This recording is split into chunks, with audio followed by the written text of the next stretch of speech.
Kisah Raja Songi Ali, penakluk besar Songhai 1492.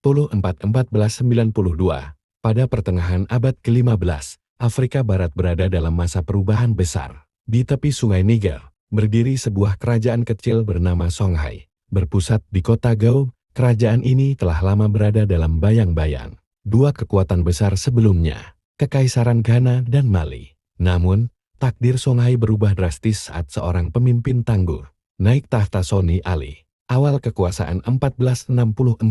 Songi Ali naik tahta pada tahun 1464. Saat itu, Songhai hanyalah kekuatan regional kecil.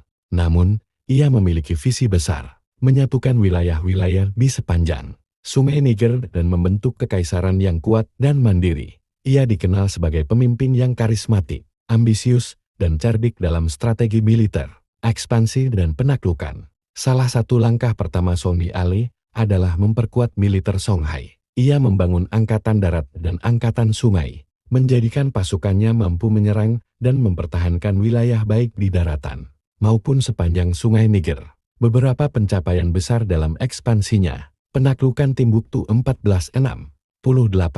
Timbuktu adalah pusat perdagangan dan ilmu pengetahuan Islam yang sebelumnya dikuasai oleh Mali. Songi Ali merebutnya dan memastikan wilayah itu tetap makmur, meski dengan pengawasan ketat. Penaklukan Jin 1475. Jin adalah kota penting lainnya di sepanjang Sungai Niger.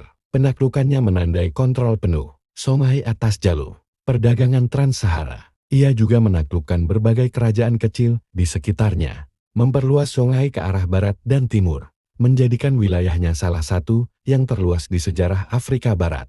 Kebijakan dan pemerintahan. Meskipun dikenal sebagai panglima perang, Songi Ali juga seorang administrator ulung. Beberapa hal penting yang ia lakukan: menggabungkan sistem kepercayaan tradisional Afrika dan Islam. Ia dikenal tidak sepenuhnya mengikuti ulama Islam dan lebih memilih pendekatan sinkretik untuk menjaga persatuan rakyatnya yang beragam, meningkatkan keamanan dan stabilitas. Jalur perdagangan dibuat aman, sehingga ekonomi berkembang pesat, mengatur birokrasi dan pemungutan pajak.